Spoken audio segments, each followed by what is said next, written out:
So here's the thing about lawn aerating, or about knocking doors in general. What you want to do is you want to keep people comfortable.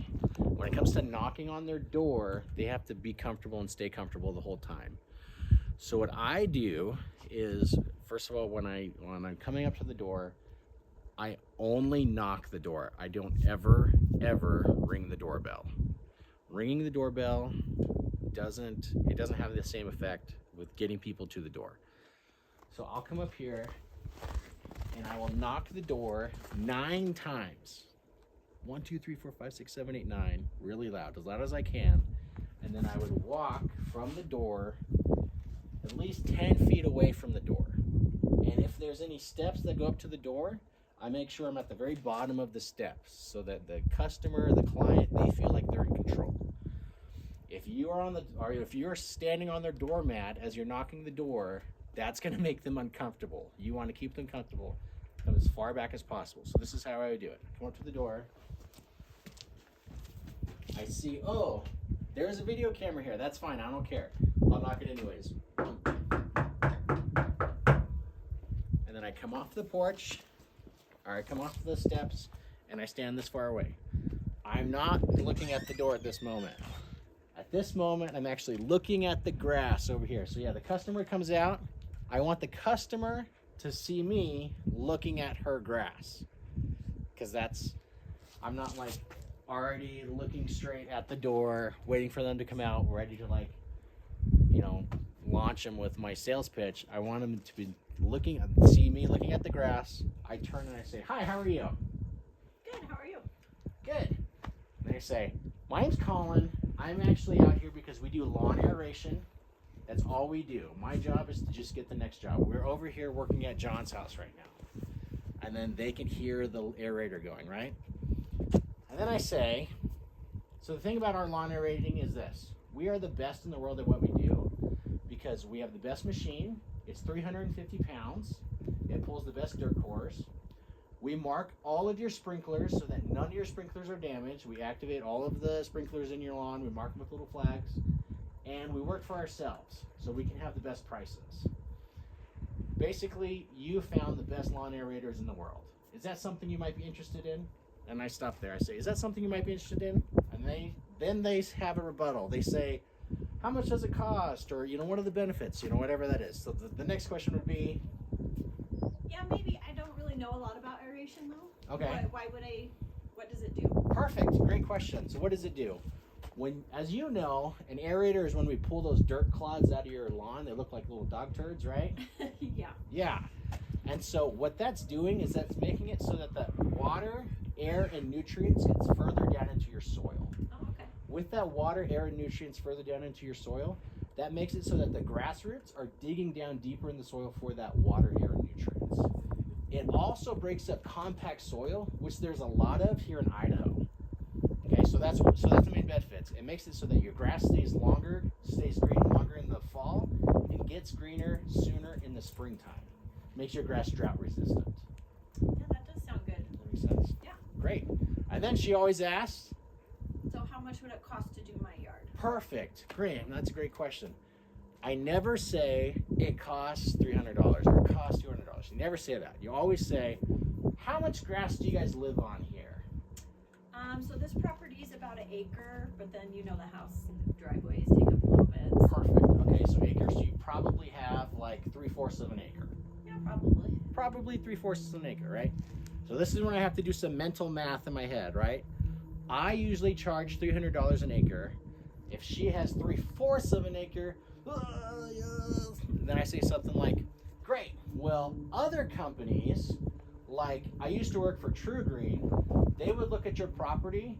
They charge like $500 to $600 an acre, so they'd probably charge you $500 an acre. Wow. And she goes, wow. And that's true. I used to work for True Green, and they charge $500 or $600 an acre, depending on if there's trees or if there's on hill or a lot of different things. So then I do the mental math again. Whatever they would charge, I would charge about half of that, and that builds up the value. So then I say, okay, True Green, for instance, they would charge you $500 an acre, but they are not going to mark your sprinklers. That's true. I know this. They don't mark sprinklers. They're not going to mark your sprinklers. They're not going to use the best machines, and they have standard pricing for everything, but I can work with you on that. We can do your property right now for $250. How does that sound? That's half the price. She's getting double a deal. How does that sound? Yeah, that sounds like a pretty good deal. Pretty good deal. Great. Okay. At this moment, I would say, all right, great. Thank you so much. We'll start marking your sprinklers right now. Is there a sprinkler box in your garage, like a control panel in your garage that we can get access to? Yeah, our control panel's actually around the back of the house. Perfect. Great. And so then I would go over there and I turn on all the sprinklers with the different control panel. And then I take out my flags and I mark them. That's it. Push pause. Ready? Recording. So then I would say something like, so we can do it right now for $250. How does that work for you? I mean, I get that it's a better deal by quite a bit than the other guys, but I don't know. I just had to fix my car, so money's a little tight. Okay. Do you have any wiggle room in that at all? Well, let me just ask you this. This is what I ask her. What would work for you right now? If you could do like 180. 180. 180? How about 200? Can you just do a flat 200? Yeah, I guess we could probably do 200. Whatever she asks for, try to do it like $10 or $20 more, just to see if she's trying to lowball a ton, or if there's actually if she actually can't do 200, that's okay. Don't walk away from the sale just because you can't do 200. But if you always just say like $20 more, that $20 over 1,000 people that'll say that over the course of the summer, that'll all add up. Make sense? It's an extra $20,000 right there. Just saying, well, what about whatever they say, 180? What about 200? Because if she really can't afford it, the answer's still no. She still said that she can do it for 180, and that's fine. If she says no, I can't do that, I can only afford 180, I'll say, okay, great, we can do it for 180 right now. All you have to do as the sales rep is think, okay, how long is this going to take for the guy pushing the lawn to do it? And however long that takes, let's say a house like this, probably take 45 minutes. So that means whatever is going into the lawn has to be paid to that guy first, right? And then you have your own sales commission that's on top of the profits that come from every sale you do. So just keep that in mind as well. Great. So if I say, what about 200? And she says, yes, I can do that. Great. I say, what about 200? She says no. And what do I say? I say, okay, great. Well, I can still work with you on 180. And that's it. You just go for that. What if they can't do it the day that the whole rest of the neighborhood is doing it? What do you say for that? Great, yeah. So then basically I would say, okay, well, what day would work for you?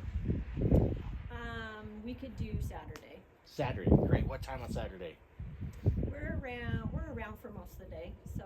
So what about 10 a.m. on Saturday? Is that good for you? Yeah, that'd be great. Okay, great. So then you get out your phone, you make a note, or you text your manager. We have this one account. It's gonna be 10 a.m. on Saturday. You take down the address of the house. Send it to them. Yeah, 10 a.m. on Saturday. Great. And then before you walk away of any sale, you would say something like, do you have any neighbors or anyone else that you know on this street that would be interested in also doing this? We actually have a Facebook group for the neighborhood, so I could put it on there if you want. Perfect. Can you do me a huge favor? Since I gave you that deal, can you not mention the price? Just say that we're half of what other people cost. Oh, yeah, that makes sense. Okay, because that is true. We are half of what other people cost. Usually a house like this we do for $250, but we're making this exception for you. When you post on there, can you just say it's like half of what other people charge? Yeah, that's fair. Okay, and I great. appreciate you giving me the deal. So. Perfect. Okay, thank you. Make sense? Great. What other questions might come up, you think?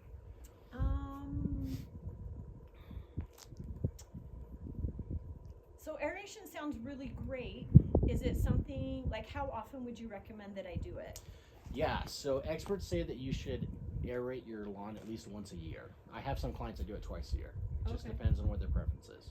Is there an optimal time of year to aerate? So a lot of people, they think that aerating only can happen in either spring or fall. Mm-hmm. In Idaho, that's not true. In Idaho, as long as the grass is growing, as long as there's not snow on the ground, you can aerate any time of the year. Oh, really? Yeah. That's interesting, because most of the time I see those little things in the lawns and businesses, it's usually in the spring. So that's cool, you could do it whenever. Yeah, larger companies, what they like to do is they like to just bundle all the people that they do aeration with, like that service, at just one time because that saves that company a ton of money. So it's not about when you can actually do it. It's about saving that company or making the most for that month. Right. Most money for that company. Okay. So that's why they tell you that. That's good to know. Yeah. Another thing that people always ask, or they can ask, is, well, how long does it take for the, or do I have to mow my lawn before we aerate? Yeah. Right. So do I have to mow my lawn before the aerate? I would say something like, if you mow your lawn before you aerate, that's great. That's perfect. You don't want to mow your lawn the day after you aerate because then all those little dirt clods will get in your mower basically. Oh yeah. You don't want to do that. Dull the blades. And Yeah, stuff. it'll dull the blades and it'll basically just get a bunch of mud at the bottom of your lawnmower. You don't want to do that. Okay, so how long would you recommend to wait to mow after it's been aerated? I would wait at least 5 days. 5 days. Okay. Yep. So, yeah. So is that about how long it takes for the little dirt clods to kind of dissipate? No, those dirt clods, they dissipate after like 2 weeks, but I would wait at least 5 days because they sink into the lawn enough that you're not hitting them after about 5 days. Oh, okay. Yeah. Good question. Yeah. How long it takes? You said it takes about. And what'd you say? it takes about 1 hour an acre An hour to an acre. aerate. Yeah. Can you aerate in the rain? You can. It's not advisable. Yeah. Yeah. So you don't want it to be too. Okay, what if they've just. If the aerator gets done, not because it wrecks the ground, because if the aerator gets wet, it won't go forward. Yeah. Yeah. Well, and so what if, okay, so what if I say, well, I actually just, like my sprinklers just went off.